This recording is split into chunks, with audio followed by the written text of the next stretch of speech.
Muchas gracias. Un saludo cordial a todos, deseando que estén bien.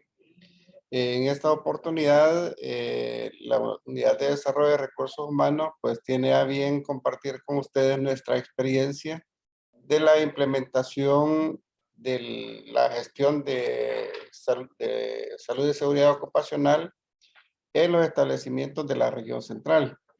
Esto es un poquito diferente a cómo se trabaja en un hospital o cómo se trabaja en una unidad de salud directamente. Lo que estamos haciendo como región central es procurando que todos los establecimientos que comprenden la región, que son bastantes, se adecúen de acuerdo a la ley en lo que respecta al tema de salud y seguridad ocupacional. Entonces vamos a compartir con ustedes.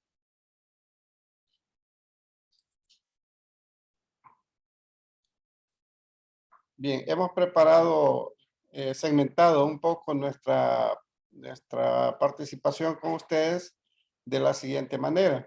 En primer lugar, vamos a compartir con ustedes algunos antecedentes de la gestión de salud y seguridad ocupacional en la región central.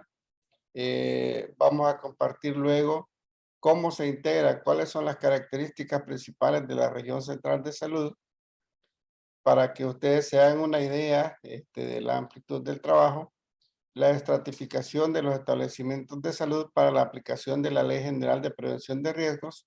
Esto debido a que la ley no aplica de la misma forma a todos los establecimientos. Hay unos que deben hacer la gestión de una forma y otros establecimientos de otra forma. Luego vamos a compartir sobre las gestiones realizadas con establecimientos que no califican para constituir un comité de salud y seguridad ocupacional.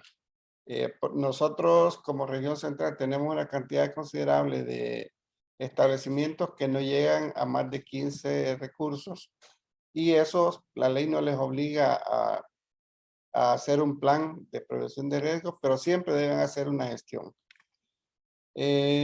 Acto seguido vamos a compartir lo que son las gestiones realizadas con los establecimientos que sí califican para constituir un comité, con los que tienen más de 15 recursos. Y otras actividades complementarias relacionadas con la gestión de salud ocupacional. Por sí mismos, la mayoría de establecimientos deben realizar algún tipo de actividades y capacitaciones y como región de salud, pues les apoyamos en todas esas iniciativas. Así que vamos a ver con ustedes primero sobre los antecedentes. Bueno, hay una base legal que creo que se mencionó un poco en la reunión virtual que hubo hoy por la mañana. Quizás antes de hablar un poco sobre lo que son los aspectos legales, el tema de salud y seguridad ocupacional tiene una historia que está amarrada más que todo a las gestiones de lucha gremiales que se dan a través de sindicatos principalmente, que llegaron hasta la Organización Internacional del Trabajo y desde allí pues se generaron unas iniciativas y hay un convenio 155, que es el que aparece ahí. Y este convenio, nuestro país, nosotros somos suscriptores de él y a través de la entrada en vigencia de ese convenio, pues se da una serie de énfasis en el tema de salud y seguridad ocupacional en nuestro país. Pero más allá de los aspectos legales, quiero inicialmente hacer como una reflexión de por qué todos los recursos, todo el personal, todos los trabajadores de salud deben participar en lo que es la gestión de la prevención de riesgos en los lugares de trabajo. Básicamente es cuestión de cuidar nuestra propia salud, un beneficio nuestro. No le estamos haciendo ningún favor al patrono, que en este caso es el Ministerio de Salud, sino que nos lo estamos haciendo a nosotros mismos. Si alguien nos va a cuidar, somos nosotros mismos. Y es por eso que todos, tanto los que son parte del comité como el resto de trabajadores, tienen que tomarse como propia lo que es la gestión de riesgos. Bien, los abogados anteceden ante cualquier ley lo que es la Constitución de la República y la Carta Magna, pues en la sección segunda, que se refiere al tema de trabajo y seguridad social, Ahí contempla todas las consideraciones constitucionales respecto al tema de salud y seguridad ocupacional. Luego están los convenios, de los cuales somos suscriptores nosotros y en consecuencia se convierten también en ley de nuestro país. Y es el convenio 155 de la Organización Internacional del Trabajo, que mencionaba hace un momento, que es el convenio sobre seguridad y salud de los trabajadores y medio ambiente de trabajo. Este convenio entró en vigor el 11 de agosto de 1983. Sin embargo, se le vino prorrogando los efectos de la firma de este convenio hasta después del año 2000. Ya lo vamos a ver un poco más adelante. Nuestro Código de Trabajo, que tiene algunas actualizaciones, en el libro tercero, título segundo, tiene lo que se refiere al tema de seguridad e higiene del trabajo. Y en el título tercero aborda lo que son los riesgos profesionales. Que desde la Constitución, los convenios y los códigos de las leyes constituidas como códigos recogen todas estas necesidades a favor de los trabajadores, ¿no? Luego viene la ley de prevención de riesgo en los lugares de trabajo. Esta ley en el título 2 habla sobre qué es la gestión de la seguridad y salud ocupacional en lugares de trabajo. El capítulo 1 habla sobre lo que es la organización de la salud y seguridad ocupacional, que eso se refiere a, bueno, el primero, lo que es la gestión de la seguridad, es el tema de la gestión de riesgos. La organización de la salud y seguridad ocupacional se refiere a cómo la institución se organiza para gestionar los riesgos.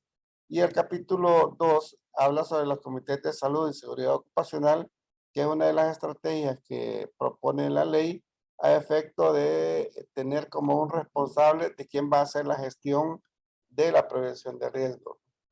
Esta ley es consecuencia de la firma del convenio 155 de la OIT que se firmó en 1983 y daba cierta pauta de tiempo a nuestro país para formular las leyes que considere necesarias, que era la ley de prevención de riesgos. Esta se aprobó alrededor del año 2004, que iba a entrar ya en vigencia creo que en 2008, pero al final muchas instituciones pidieron prórroga y creo que entró en vigencia en el año 2011. O sea, desde 1983 hasta 2011 pasó mucho tiempo. Yo considero de que para efecto de la dignificación de los trabajadores, nosotros debemos de retomar lo que a favor nuestro dicen estas leyes. Toda ley debe operativizarse y esa operativización se hace a través de los reglamentos. La ley de prevención de riesgos tiene varios reglamentos, pero uno de ellos es el reglamento de la gestión de la prevención de riesgos en los lugares de trabajo, que habla cómo se va a organizar la prevención de los riesgos. En el capítulo 2 tienen lo que son los aspectos generales para el funcionamiento de los comités de salud y seguridad ocupacional y los delegados de prevención. Esa parte, al leerla con detalle, uno se da cuenta que no tiene dónde perderse. Prácticamente hasta la forma del acta, ya hasta qué es lo que debe llevar, qué es lo que no debe llevar, quiénes asisten, cómo se convocan, etcétera. En el capítulo 2 habla sobre los requisitos de los miembros del Comité de Salud y Seguridad Ocupacional y de los delegados de prevención. O sea, qué requisitos deben reunir. Hay aquí un detalle bien importante y es que no todos tenemos formación en lo que es en la gestión de prevención de riesgos. Entonces, la ley considera eso y entre los requisitos está el que toda persona que pasa a formar parte de un comité de salud y seguridad ocupacional debe desarrollar las competencias y para eso debe participar en las capacitaciones que se consideren necesarias. En el capítulo 4 habla del modo de proceder para la conformación de los comités. Y esto es un poquito,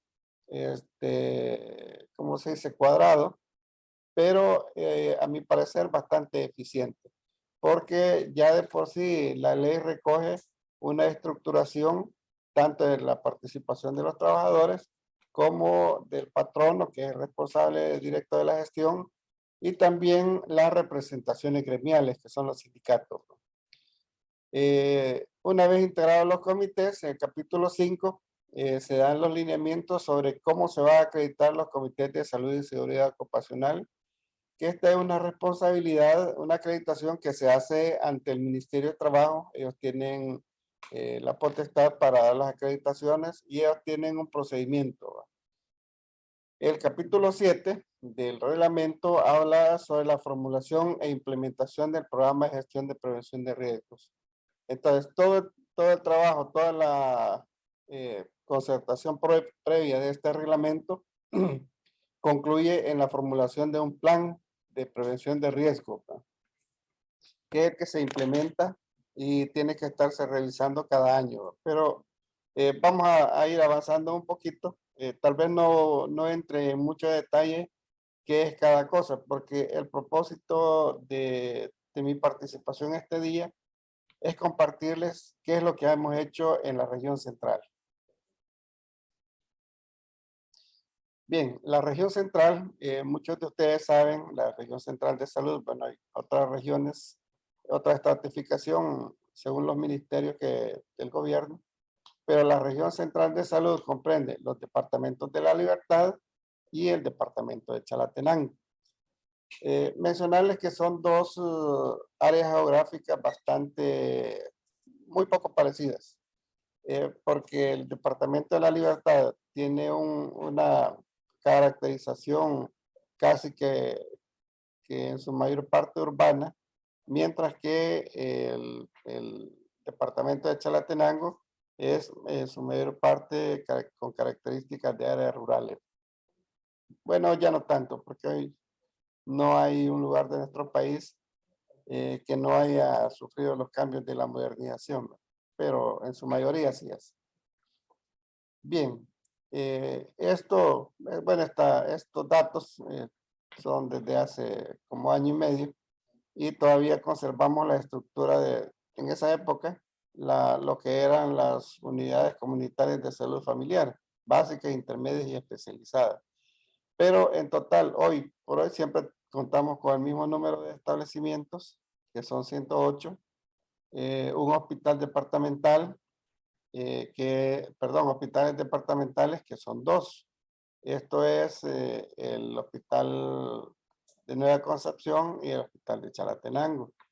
Un hospital básico que es el Hospital San Rafael, que está en Santa Tecla.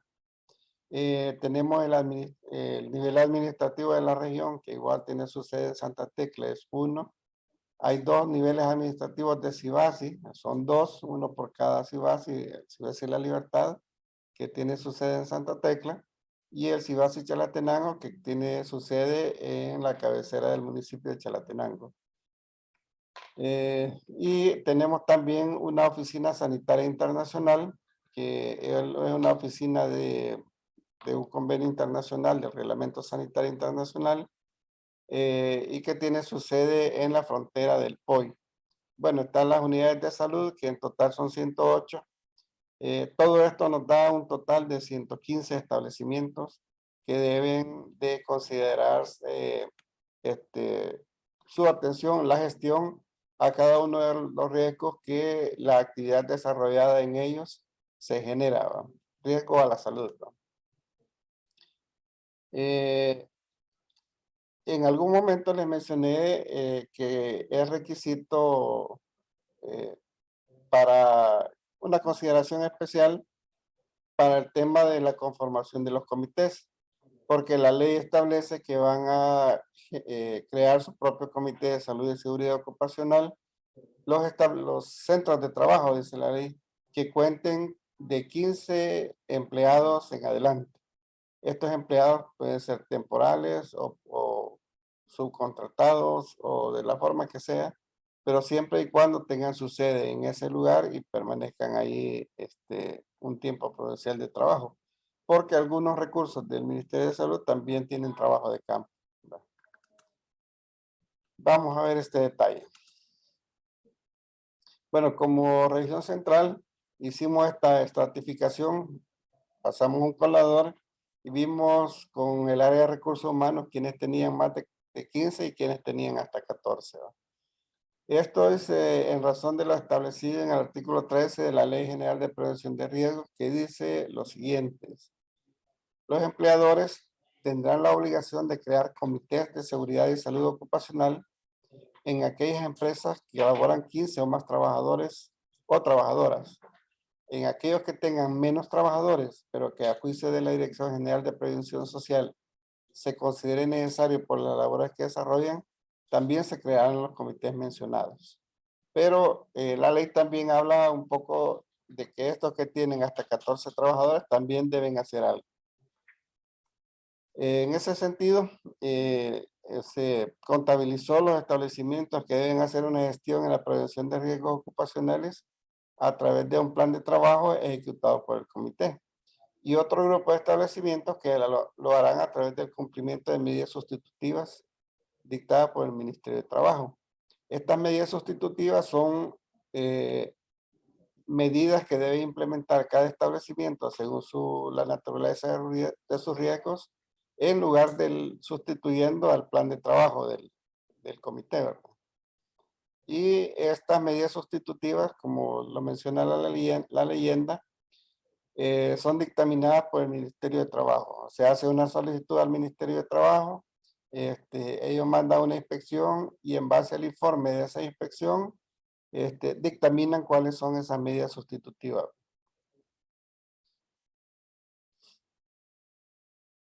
Bien, ya en números, tenemos en La Libertad 13 establecimientos que deben conformar su comité.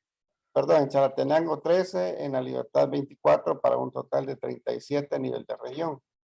Y los que no deben cumplir, los que solo deben cumplir con las medidas sustitutivas son 49 en Chalatenango, 21 en La Libertad, para un total de 70 como región. De estos 115 establecimientos que conforman la región central de salud, existen 8 que están bajo la administración de la Dirección de Hospitales y de Fosalud, que son los que no aparecen ahí porque no paran los números. Estos, los hospitales y la Fosalud, ellos, como administrativamente tienen otra dependencia, ellos de forma autónoma pues, gestionan su propio plan de gestión de riesgos. Gestión de prevención de riesgos. Bien, en primer lugar, con los establecimientos que no tienen, que la ley les dice que no van a constituir un comité de salud ocupacional. Entonces hay que hacer algunas gestiones, no es que automáticamente aparece una resolución con las medidas sustitutivas. Lo primero que nosotros hicimos fue hacer una petición a la directora regional por medio de un oficio a la Dirección General de Previsión Social y Empleo del Ministerio de Trabajo. La directora regional en aquel momento era una doctora. Dirigimos un oficio a la Dirección General de Previsión en el Ministerio de Trabajo en el centro de gobierno y ellos a través de sus formalidades administrativas la derivaron hacia la departamental de Chalatenango y La Libertad del Ministerio de Trabajo. Y con las formalidades pues, que exige en el procedimiento de solicitud de medidas sustitutivas, se hace la observación de que esta petición incluye 72 establecimientos del Cibás y La Libertad y Chalatenango que tendrían que hacer su gestión de prevención de riesgo a través del cumplimiento de las medidas sustitutivas emitidas por el Ministerio de Trabajo. Coordinamos hubo una coordinación de tanto logística como de información que requirió los inspectores del Ministerio de Trabajo como parte de los insumos para las visitas de las inspecciones a los establecimientos. Mencionarles que, bueno, el Ministerio de Trabajo quizás es uno de los ministerios que se les asigna menos recursos a nivel gubernamental y si el Ministerio de Salud tiene más carestías, pues ellos tienen muchas más. Entonces nosotros pusimos a disposición de los inspectores del Ministerio de Trabajo algunos recursos, como por ejemplo transporte, un recurso para que les acompañara en los recorridos a los establecimientos de salud, que les hiciera la presentación con el Ministerio de Trabajo, es decir, de que llegaban y bueno, este recurso lo presentaba con el director o con la enfermera o con quien fuera que estuviera a cargo del establecimiento de salud en ese momento y procedieran pues a hacer la inspección, que es un recorrido y unas entrevistas y otros detalles, pues. Todo esto a efecto de que el personal del Ministerio de Trabajo pudiera cumplir sus propósitos de las visitas, tanto en cantidad como en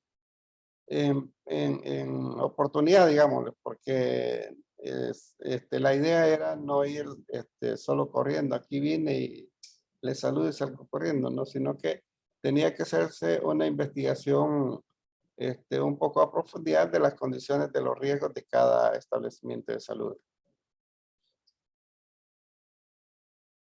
Luego, en la medida que estuvimos avanzando en las visitas, iban emitiendo sus informes y igual la Dirección General de Prevención Social del Ministerio de Trabajo iba, conforme iban llegando los informes, iba emitiendo las resoluciones. Nosotros íbamos a recogerlas en cada oportunidad y se realizaban, bueno, se remitían a cada uno de los establecimientos para que iniciaran el proceso de darles el debido cumplimiento. Bueno, esto es lo que mencionaba, que cada vez que recibíamos 2, 3, 4, 5 resoluciones de medidas sustitutivas, estas las remitíamos en primer lugar, bueno, por diferentes medios, pero principalmente para darle el contexto legal a la remisión de esa resolución, se acompañaba de un memorándum o una nota de remisión y con instrucciones sobre qué hacer con esas medidas sustitutivas y el énfasis principal en documentar cada una de ellas, documentar el cumplimiento de cada una de ellas.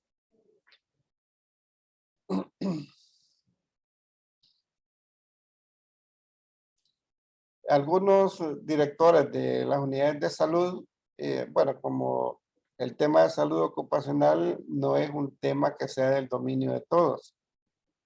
Algunos médicos que no tenían mayores ideas qué hacer con esas resoluciones de medidas sustitutivas solicitaban apoyo.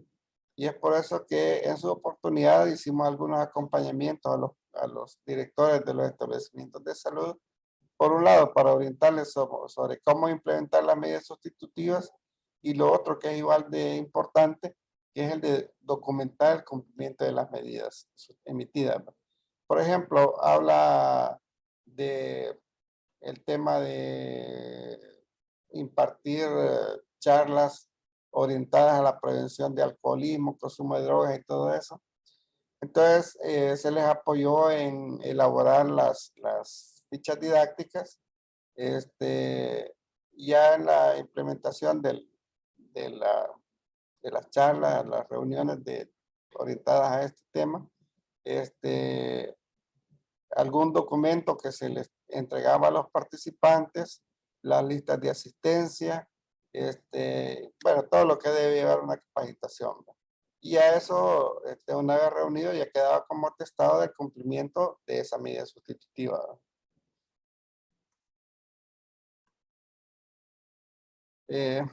Bueno, mencionarles que cada resolución, algunas tienen una medida, una medida como un elemento, digamos. Otros tenían 2, otros tenían 3, pero como máximo eran 3 medidas sustitutivas, las cuales varían de un establecimiento a otro, porque cada establecimiento, por su naturaleza, por su propia ubicación, así como por la naturaleza de la composición del personal de trabajo, también daban riesgos diferentes, ¿no? Entonces, básicamente, estas son 2, 4, 6, 7. Estas 7 medidas sustitutivas son las que venían en las resoluciones. Por ejemplo, Una de ellas es el registro actualizado de accidentes, enfermedades profesionales y sucesos peligrosos.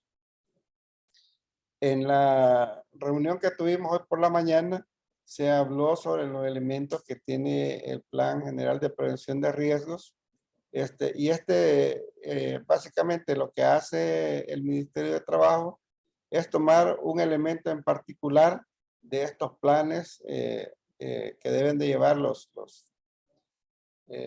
planes de trabajo de los comités. Lo que hace en la resolución es que solo toma algunos elementos. Entonces, como les decía, uno de ellos es el registro actualizado de accidentes, enfermedades profesionales y sucesos peligrosos. Otra de las medidas sustitutivas es el diseño e implementación del plan de emergencia y evacuación. De repente, el inspector del Ministerio de Trabajo encontraba algún nivel de hacinamiento o problema de diseño en la infraestructura de la unidad de salud. Entonces, así es necesario que se diseñara un plan de emergencia y evacuación en el establecimiento, que además de tener su plan, pues, adecuado a las condiciones del establecimiento, en algunos casos, movía la necesidad de hacer modificaciones a la distribución de los ambientes. Otra de las medidas sustitutivas es el entrenamiento de manera teórica y práctica al personal sobre sus riesgos de trabajo. Uno de los riesgos omnipresentes en el trabajo del personal de salud son los riesgos biológicos. Entonces, a consideración del inspector del Ministerio de Trabajo, que en algún momento observó alguna forma de impericia en cuanto a los procesos de trabajo, viene y recomienda que se entrene a todo el personal, o por lo menos según sus funciones, un entrenamiento de manera teórica y práctica al personal. También está la formulación de un programa de difusión y promoción de actividades preventivas en los lugares de trabajo. Entonces, son como el programa de promoción y difusión es cómo prevenir los accidentes o cómo gestionar los riesgos. Para nosotros como salud, uno de las, como un ejemplo, la promoción de actividades preventivas en los lugares de trabajo, siendo que nuestros principales riesgos son de naturaleza biológica, terminan los comités haciendo énfasis como por ejemplo con el COVID, lavado de manos, uso de alcohol gel, que la mascarilla, etcétera. Entonces, todo eso como parte de la gestión de las medidas sustitutivas. También está lo que es la prevención en consumo de drogas, alcohol, prevención de enfermedades de transmisión, infecciones de transmisión sexual, VIH, SIDA, salud mental y salud reproductiva, entre otros. Esto, aunque en los establecimientos pequeños parece que no hubiera problemas, pero la situación de salud de la población al final termina afectando a la salud mental de los trabajadores de salud. Bueno, cada situación de enfermedad es un impacto psicológico en cada uno de los recursos de salud, ¿verdad? Y es necesario cada cierto tiempo hacer actividades de salud mental, entre otras cosas, así como la prevención del consumo de drogas y alcohol, ¿no? Y el último elemento de las medidas sustitutivas es un programa preventivo en cuanto a la sensibilización sobre violencia hacia las mujeres, el acoso sexual y otros riesgos psicosociales. Esto pues nos deja como el señalamiento de que en algún momento en nuestros establecimientos de salud ha habido alguna forma de acoso o de violencia hacia las mujeres. Entonces el personal de esos establecimientos de salud tiene que participar en un programa sobre esa temática. Aquí importante mencionar de que en algunos establecimientos, bueno, que casi que en la mayoría, no tienen como los recursos para implementar esas medidas.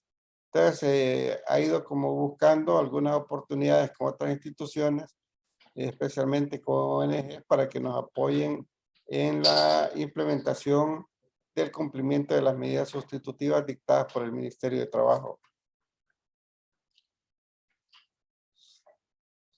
En Chalatenango tenemos esta situación en cuanto a cómo han avanzado la emisión de medidas sustitutivas. Se han emitido 44, tenemos 5 pendientes para un total de 49 establecimientos.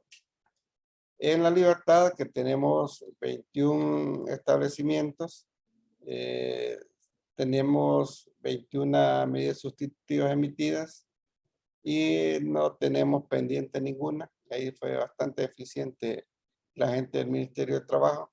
Bueno, son mucho menos, ¿verdad? Pero al momento todos los establecimientos que tienen menos, hasta 14 empleados, todos tienen resolución sobre medidas sustitutivas emitidas, tal como lo establece la ley. Bueno, eso dejando a un lado los establecimientos que tienen hasta 14 empleados, ¿qué hemos hecho con los que sí deben constituir un comité?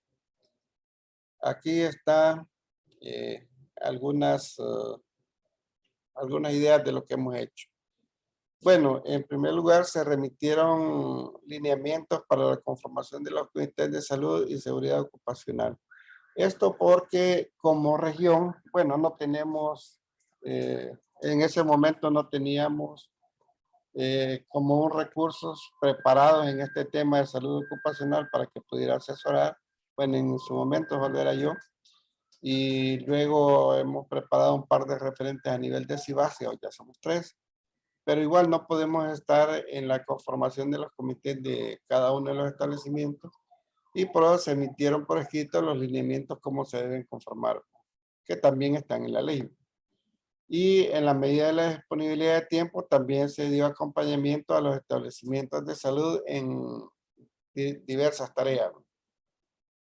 Uno de ellos es la orientación sobre el proceso de nombramiento de los representantes de los trabajadores, de los representantes del empleador y los representantes gremiales dentro del Comité de Salud y Seguridad Ocupacional. Hubo también un apoyo a la creación y remisión de la integración de los comités de salud ocupacional al Ministerio de Trabajo para su acreditación y capacitación de 8 horas. Para que el Ministerio de Salud emita una resolución, perdón, una acreditación, porque las acreditaciones son individuales, no son para el comité en grupo. Si un comité tiene 5 personas, el Ministerio de Trabajo emite 5 acreditaciones. Si tiene 8, emite 8 acreditaciones. Y si tiene 10, emite 10 acreditaciones. Entonces, cada uno de los participantes, además de ir incluido en una planilla que se presenta junto con una documentación al Ministerio de Trabajo, debe recibir una capacitación de 8 horas, que es una especie de curso básico, en relación a temas de funcionamiento e integración del comité. También hubo apoyo en la formulación del plan de trabajo del Comité de Salud y Seguridad Ocupacional de acuerdo a los elementos que debe contener, que dice la ley. Entonces, esa es, así a grandes rasgos, lo que hemos hecho con los establecimientos que sí deben constituir un comité. Luego, les mencioné de que tenemos un referente a nivel regional, que es mi persona, y otros 2 referentes a nivel de cada uno de los IGASIS, que somos 3. Además de nombrarnos como gerente, de referentes, nos acreditamos con el Ministerio de Trabajo para impartir las 12 temáticas sobre el tema de salud ocupacional que establece la Ley General de Prevención de Riesgos. Así, esquemáticamente, cómo se integra el Comité de Salud y Seguridad Ocupacional. Lo primero es que el empleador, ya sea en nuestro caso el director regional o el director del establecimiento de salud, nombra a sus representantes en la proporción que establece la ley. Luego, por su parte, los trabajadores también eligen sus representantes, ya sea a través de asamblea o a través de cualquier otro mecanismo en donde se garantice la democracia, o sea, el ejercicio democrático de la elección de sus representantes. Y están los representantes gremiales o sindicales, que básicamente es uno por comité y se asigna a la organización gremial que tiene más asociados. Este solo es uno y es a través de un nombramiento, ya sea de la directiva local o directamente de un representante o un delegado de la asociación gremial o del sindicato. Una vez que está integrado toda la documentación, con toda la documentación pertinente, se manda una solicitud de acreditación al Comité de Salud y Seguridad Ocupacional por parte del Ministerio de Trabajo. Luego el Ministerio de Trabajo establece la forma y las fechas y horas de cómo se va a realizar esa capacitación de 8 horas. Normalmente la hace el Ministerio de Trabajo, pero supongo que en compañía perdón, la acreditación se da por el Ministerio de Trabajo con el apoyo de las instancias, en este caso, con el apoyo nuestro, porque en este proceso de la capacitación, en algunos momentos, brindamos espacio en donde se dieran estas capacitaciones. Y posterior a que nuestro personal recibió la capacitación, se emitieron las acreditaciones. Aquí mencionarles que estas acreditaciones, bueno, son individuales y son por el término de 2 años a partir de la fecha de emisión de la acreditación. Aquí puede suceder, bueno, nos ha sucedido de que pasan los 2 años y aún no se ha renovado el comité. Entonces, mientras no haya un comité nuevo, las personas que ya están acreditadas siguen funcionando como comité. Es decir, que los establecimientos que ya tienen un comité de salud y seguridad ocupacional integrado y funcionando, no se quedan nunca sin el comité. Porque es como el cuento del barquero que estaba hechizado y no se podía despegar de los remos. Y solo se despegaba hasta que llegaba otro, tocaba los remos, le quitaba el hechizo al barquero y el que había tocado los remos se quedaba pegado a los remos y se quedaba de barquero. Así sucede con estas acreditaciones y el funcionamiento de los comités. Una vez acreditados o de forma paralela, también los comités deben recibir la capacitación sobre las 12 temáticas que nos hablaba el ingeniero del Ministerio de Trabajo hoy por la mañana. Solo que estas 12 temáticas ya no están a cargo del Ministerio de Trabajo, sino que están a cargo del empleador. Entonces, el empleador pues tiene las opciones que considera más pertinentes de acuerdo a su capacidad técnica, de acuerdo a la disponibilidad de otro tipo de recursos. Y así como nos decía el ingeniero, nosotros podemos contratar a una persona acreditada por el Ministerio de Trabajo para la capacitación de las 12 temáticas. Podemos traer un consultor internacional también acreditado, o puede ir el comité a otro país a recibir las capacitaciones. Eso queda a elección de cada uno de los empleadores. Pero es la responsabilidad del empleador el capacitarle sobre ese tema. Y ya desde el momento que están recibiendo la capacitación, ya tienen que ir trabajando en lo que es la formulación y ejecución del plan de prevención de riesgos. Este plan tiene 10 elementos y bueno, el plan se revisa, aunque el comité tiene una vigencia de 2 años, el plan debe revisarse cada año.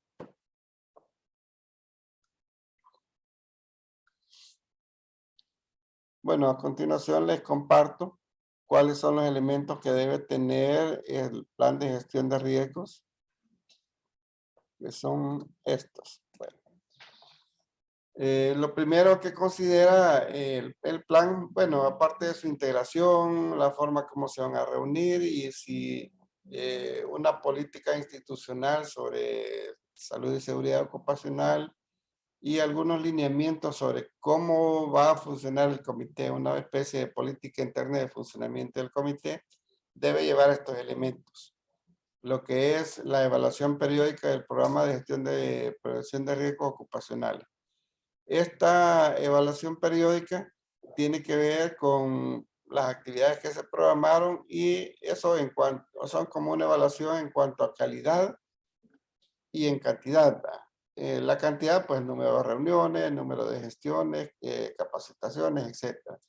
Y en cuanto a calidad, o sea, tratar de evaluar cuál es el impacto que ha tenido la implementación del plan en el periodo para el cual fue diseñado. También la identificación, evaluación, control y seguimiento permanente de los riesgos ocupacionales.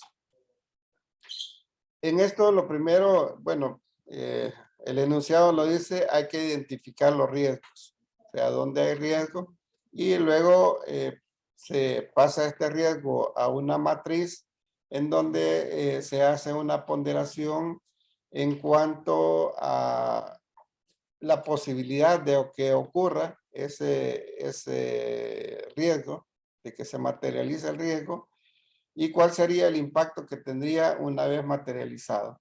Entonces, haciendo un cruce entre eso, entre esas dos variables, se tienen diferentes niveles de impacto, los cuales sirven para evaluar los riesgos.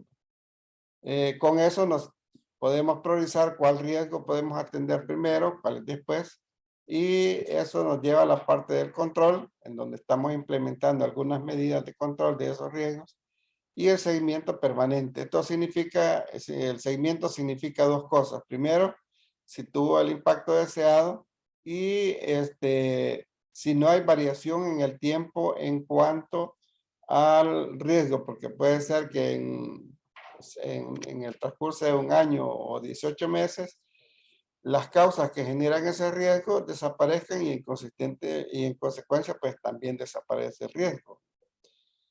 Tenemos también el registro actualizado de accidentes, enfermedades profesionales y sucesos peligrosos. El registro actualizado, esto, bueno, es para una forma de llevar estadística y es parte de una de las consideraciones que tiene el convenio que se debe de llevar, dice que el país debe llevar una estadística a este respecto. Lo que son accidentes, lo que son enfermedades profesionales y lo que son sucesos peligrosos. Los sucesos peligrosos son aquellos eventos donde hubo un accidente, pero no hubo ni daños personales ni daños materiales. En el número 4 también se habla de lo que es el diseño e implementación del plan de emergencia y de evacuación. Nosotros vivimos en un país de mucho riesgo y de diferentes tipos de riesgo. Riesgo social, riesgo de terremotos, riesgo de inundaciones, riesgo de lluvia, riesgo de deslaves, etc. Entonces, dependiendo de esos riesgos, se debe diseñar e implementar un plan de emergencia que incluye, entre otras cosas, la evacuación de las instalaciones del centro de trabajo. El punto número 5 es el entrenamiento teórico y práctico a los trabajadores sobre sus competencias técnicas y riesgos específicos de su puesto de trabajo. Como dice el dicho, nadie nace sabido, ¿no? O sea, todos necesitamos aprender cómo hacer las cosas. Y en algunos casos se nos complica un poco porque nosotros las personas mayores tenemos que desaprender lo que ya sabíamos para volver a aprender algo nuevo. Entonces, pero el entrenamiento se debe dar de forma teórica y práctica. Más que todo cuando se trabaja con herramientas o equipos de que varían de modelo de un año a otro, ¿no? Y este entrenamiento pues tiene que ser teórico y tiene que ser práctico. Lo otro es un programa de exámenes médicos y atención de primeros auxilios en el lugar. Bueno, aquí son dos cosas. Generalmente, bueno, según la teoría de los del tema de salud y seguridad ocupacional, los exámenes médicos deben hacerse al momento del ingreso, de iniciar a trabajar en un centro de trabajo, ¿no? Antes de iniciar, cuando está en el proceso de selección, que la persona por lo general debe demostrar de que está en buena salud, si así lo establece el puesto de trabajo, o que padece alguna enfermedad que le genere alguna discapacidad, por ejemplo. Eso debe hacerse, manifestarse al empleador para las consideraciones del caso, pero adicionalmente, como parte del trabajo, se generan riesgos que son como riesgos ocultos, en donde su exposición en el tiempo le puede dar problemas a la salud, ¿verdad? Por ejemplo, si alguien se expone demasiado a una condición de temperaturas altas, tiene un riesgo de estrés térmico, y eso le puede desencadenar en alguna enfermedad. Y para eso son los exámenes médicos, los cuales deben de realizarse periódicamente de acuerdo a la naturaleza del trabajo que se está desempeñando. Y la atención de primeros auxilios en el lugar de trabajo. Esto con la intención de que si una persona se accidenta, mientras llega el auxilio, la ambulancia y se traslada hasta el hospital, puede transcurrir cierto tiempo. Entonces es necesario que reciba los primeros auxilios como una forma de estabilizar su condición física, su condición de salud, hasta que reciba la atención médica que necesita. Están los programas complementarios sobre consumo de alcohol y drogas, prevención de infecciones de transmisión sexual, VIH-Sida, salud mental y salud reproductiva. Esto es educación para la salud sobre todo, y va a depender de las conductas y actitudes que nuestra personal tenga, ¿va? Si se tiene un compañero de trabajo, dos o tres, que consumen alcohol, aunque sea de forma social, pero de forma que ya le genere problemas, entonces es necesario que vaya a recibir este tipo de charlas. Igual el tema de las drogas, igual la prevención de ITS, VIH y salud mental, y salud reproductiva. Con salud mental, pues este es un caso bastante particular, y el propósito pues es evitar que el estrés o la presión de trabajo genere un efecto en la salud de los trabajadores. En el número 8 está la planificación de las actividades y reuniones del Comité de Salud y Seguridad Ocupacional, donde se va a planificar por año cuántas reuniones van a haber, dónde se van a reunir y las actividades que se van a ir realizando conforme a los acuerdos que se logren en las reuniones del comité, ¿verdad? En el punto número 9 están los programas de difusión y promoción de las actividades preventivas en los lugares de trabajo. De repente puede haber un comité muy bueno haciendo su trabajo, muy organizado y todo, pero si no se da a conocer, entonces hay muy poco interés en los beneficios de la gestión de prevención de riesgo. Y la única forma de que los planes de prevención de riesgo que se desarrollan por un grupo de empleados que han sido delegados por esa finalidad, es a través de un programa de difusión de lo que hacen.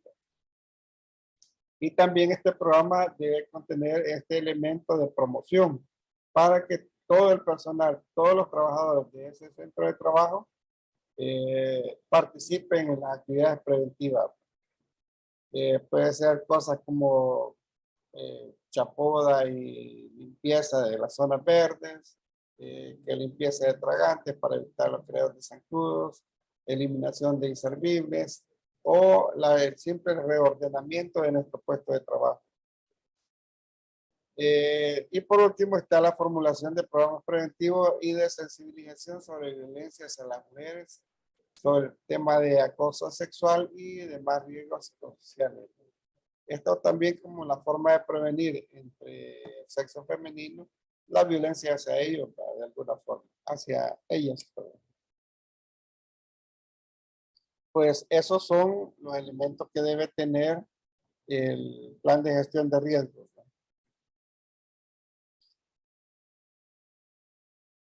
algunos resultados en la integración y funcionamiento de los comités. En Chalatenango están de esta forma. Deben de conformar el comité de 13 establecimientos. Hay 13 integrados. De estos solamente tenemos uno que aún no está acreditado, pero tenemos 13 que ya tienen su capacitación por parte del Ministerio por parte de los facilitadores en las 12 temáticas. Y también estos mismos 13 están con un plan de trabajo ya implementándose. Ya prácticamente va sobre ruedas. En la libertad de los 27 establecimientos, 27 están integrados, 26 acreditados, falta uno. Hay 27 con capacitación en las 12 temáticas de que te hablaba hoy en la mañana y todas ellas con un plan de trabajo implementado. Otras actividades que son complementarias relacionadas con la gestión de salud ocupacional y en la que nosotros como región de salud central hemos apoyado a los establecimientos de salud, ¿verdad? De acuerdo a las necesidades que ellos mismos nos han ido exponiendo. Una de ellas es la apertura de una cuenta en el Sistema Nacional de Notificaciones de Actividades de Trabajo, que esto es como el cumplimiento de una de las medidas sustitutivas o uno de los elementos que debe tener el plan de trabajo. Aquí en este sitio web del Ministerio de Trabajo, a través de la asignación por parte del Ministerio de Trabajo de una clave y un usuario, se tiene acceso para la digitación de lo que son las enfermedades profesionales y los accidentes de trabajo. Bueno, de lo que decíamos. También hemos, entre otras actividades, le mencionaba que hemos acreditado a otros compañeros de trabajo como facilitadores de las 12 temáticas a los referentes de salud y seguridad ocupacional. Ahí no se ve bien, pero lo que tenemos entre las manos son los diplomas de esa acreditación. Teníamos un recurso, bueno, mi persona, un recurso de la libertad, un recurso de Chalatenango y había otro adicional de la región, solo que por cuestiones de trabajo se retiró de la región para asumir funciones en el nivel central. Trabajaba en el área de mantenimiento. Así es que hoy solo estamos, de 4 estamos 3. También hemos brindado apoyo en la capacitación teórica y práctica sobre la prevención de incendios y uso de extintores. Estos son dos cosas. Por un lado, ¿qué debe hacer el personal para efecto de la prevención de los incendios? Y si una vez los incendios ya se generaron, ¿cómo pueden hacer para controlarlo? Y uno de ellos es el tema del uso de extintores. Esto estuvo dirigido a personal de los establecimientos de salud y de la región.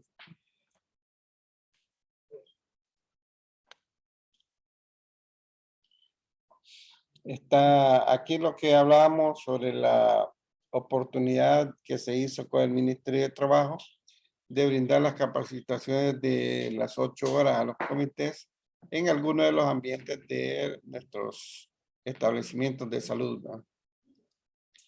También se hace gestión de compra y asignación de equipo de protección personal de acuerdo a los requerimientos de cada tipo de recurso, ¿no? Si necesitan guantes, se necesitan casco, lentes, calzado de seguridad, que se necesita, bueno, equipo de trabajo en buen estado principalmente, ¿va? Y todos esos detalles.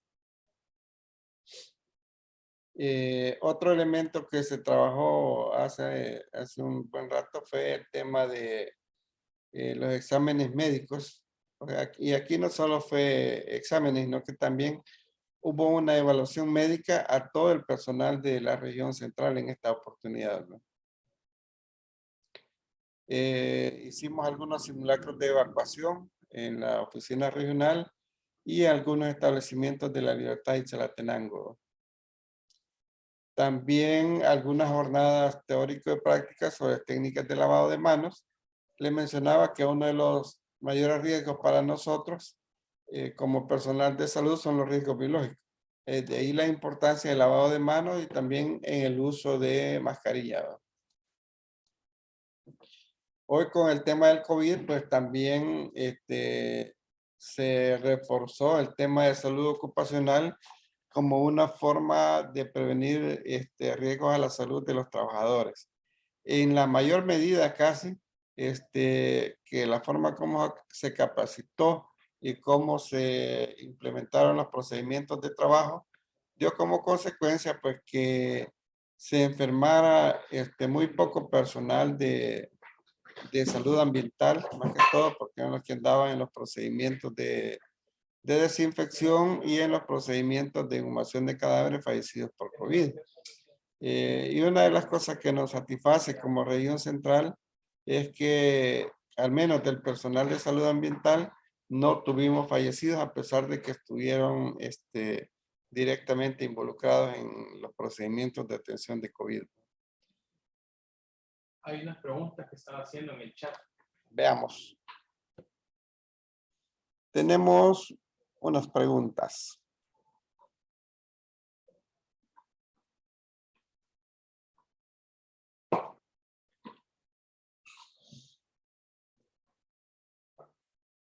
Dice, en el caso que una persona reciba acoso laboral por parte de las jefaturas, en cuanto a someterlo a todo tipo de actividades, está sometido a un estrés, dice, sometiendo a estrés.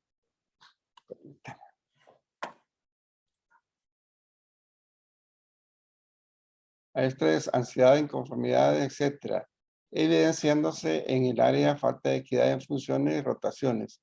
Le compete a dicho comité ver este tipo de arbitrajes.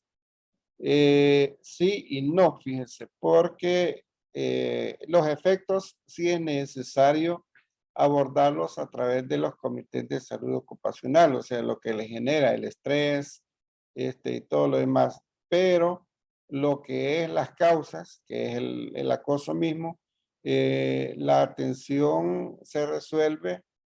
Bueno, primero hay que documentar todo eso y quien le tiene que resolver sobre esa situación es el Tribunal de Servicio Civil, en donde el trabajador afectado o trabajadores afectados tienen que interponer una demanda por injusticia manifiesta contra esa jefatura. Pero en todo caso, el Comité de Salud Ocupacional sí orienta más que todo y apoya en el tema de el manejo del estrés. Nosotros como región central no hemos tenido este tipo de situaciones.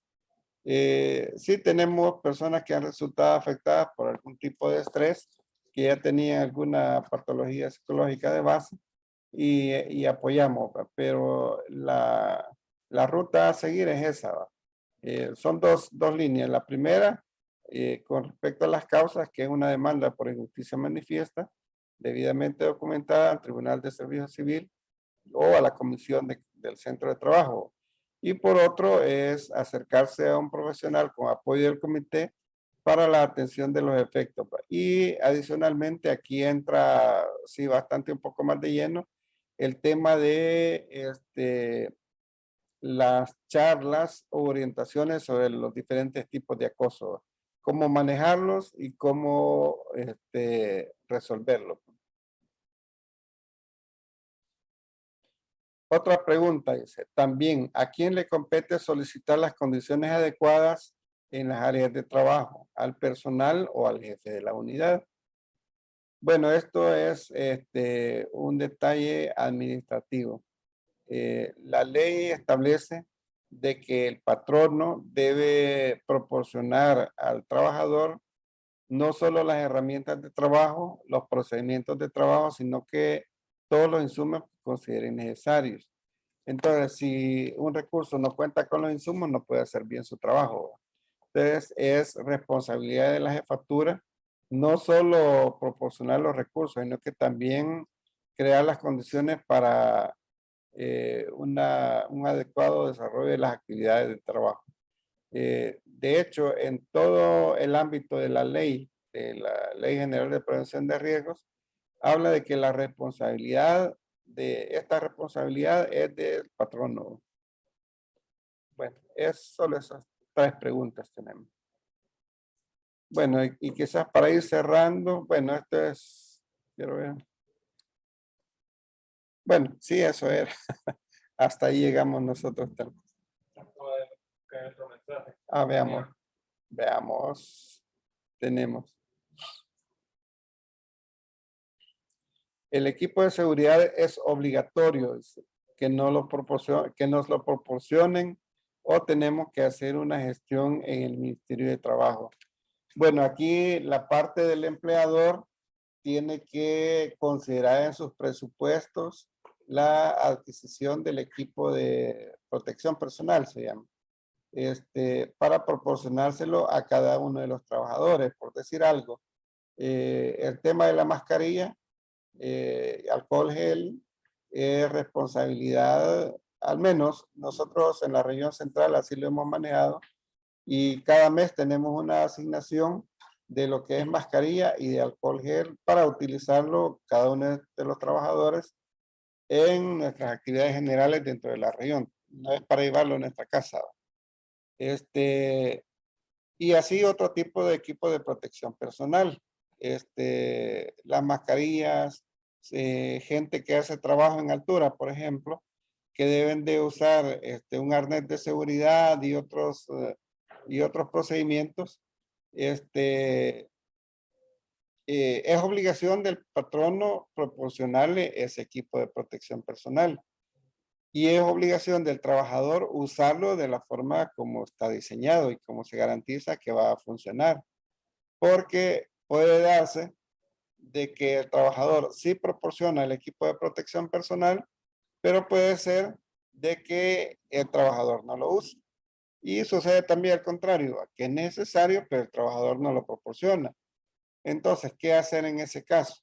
Allí tienen que abocarse al Comité de Salud y Seguridad Ocupacional para que a través de la gestión de ellos se haga el requerimiento al patrón, al trabajador, en este caso al director del establecimiento o la jefatura, a quien responda por esa área, para que se gestionen el equipo de protección personal.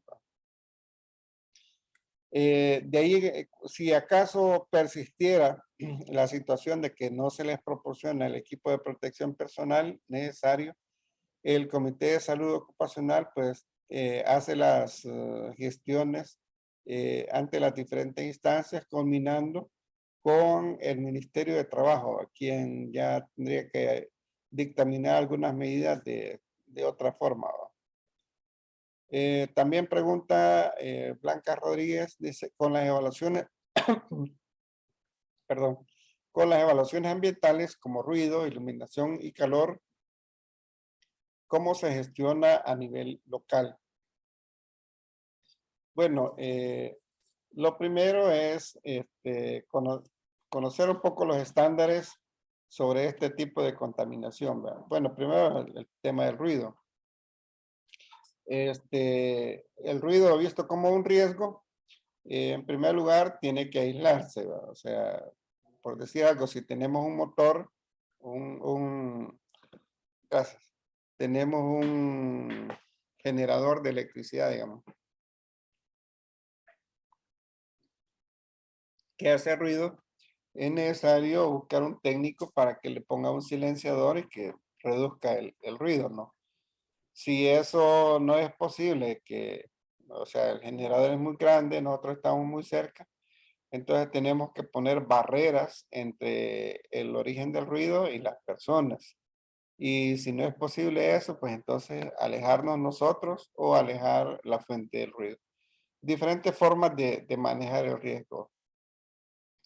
Con el tema de la iluminación, pues hay estándares. Esto dependiendo de los ambientes de trabajo, porque no es lo mismo la iluminación en los lugares donde se desarrollan actividades que implican motricidades finas que donde se desarrollan actividades con motricidades gruesas. Varían los niveles de iluminación la intensidad también. Y el tema del calor también, cómo hay que manejarlo. En los tres factores de riesgo, lo primero es que hay que medirlo. eh, Tanto el ruido, la iluminación y el calor, hay que medirlo y saber si está fuera de los estándares que se dictan como estándares internacionales para el tema de calor, frío, calor, o sea, el tema de temperatura, el frío, la iluminación y el ruido, ¿va? Y en base a eso, pues hacer las medidas que se consideren pertinentes para cada caso. Bien, me preguntan también que si hemos tenido casos de recomendaciones de medicina de trabajo del Seguro Social, cómo trabajan el cumplimiento, quiénes hacen esas evaluaciones de ruido, iluminación y calor. Bueno, para cerrar la pregunta con el tema del ruido, iluminación y el calor, esto es a través de peritos que están acreditados por el Ministerio de Trabajo y que, bueno, tienen también que utilizar para ello equipos de medición calibrados, ¿verdad? Y acreditados. En cuanto a las recomendaciones de medicina del trabajo, sí hemos tenido algunas y básicamente las recomendaciones que nos han dado es que quitemos al trabajador que generalmente tiene una patología de base y que se ponga en un lugar, en un puesto de trabajo que no le implique riesgo para la patología que tiene, ¿va? Por ejemplo, teníamos una persona con un problema de espalda, que tenía que caminar con su problema de espalda, tenía que caminar bastante, se le reubicó en un área de archivo donde estaba digitando y pues no tenía mayores problemas con su dolencia, ¿va? Pudo ser tratado exitosamente y creo que después de 3 años más o menos regresó a sus actividades para las cuales estaba contratado. Este, el tema de estas recomendaciones del Ministerio de Trabajo estaba así como para un año. Cada año tenía que regresar donde el médico de trabajo para que le evaluara nuevamente para saber si continuaba con la misma recomendación o retomaba sus actividades. Así que después de la tercera evaluación regresó a sus actividades, ¿no? Así más o menos no funcionó.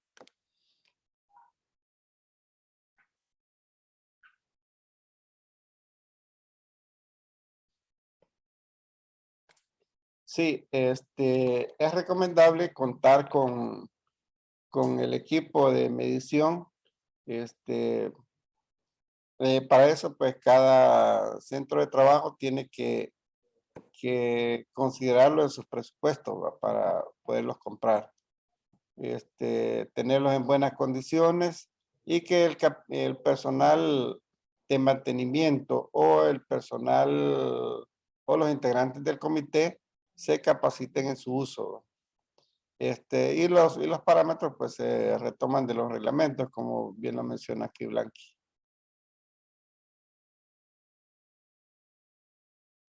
Ok, entonces ahí estamos, jóvenes. Es así un poco, una última pregunta. ¿Estamos sujetos a multas o sanciones por incumplimientos? La respuesta es sí. Pero igual que toda sanción, se debe de dar el debido proceso, ¿va? Primero que se dé la infracción, después hay que documentarla y después someterla a una instancia para que dictamine el tipo de penalización, ¿va? Que puede ser multa o cualquier otro tipo de penalización. Generalmente las multas van en términos de múltiplos de los salarios mínimos para el comercio vigente, ¿va? Es que es plata, también duele. Bien, quiero agradecerles entonces a todos su atención. Es interesante el tema de salud ocupacional. A veces uno desea tener más tiempo, si me dedico a esto o me dedico a lo otro, pero igual, en la medida que sea posible, pues estamos disponibles para ustedes. al personal de Desarrollo de Recursos Humanos del Ministerio de Salud, mi agradecimiento y desearles de nuevo que estén todos bien. Gracias. Bueno, muchas gracias, ingeniero. Muchas gracias a todos por su participación y pues lo invitamos a que estén pendientes de la programación de la siguiente conferencia. Ya, feliz a todos.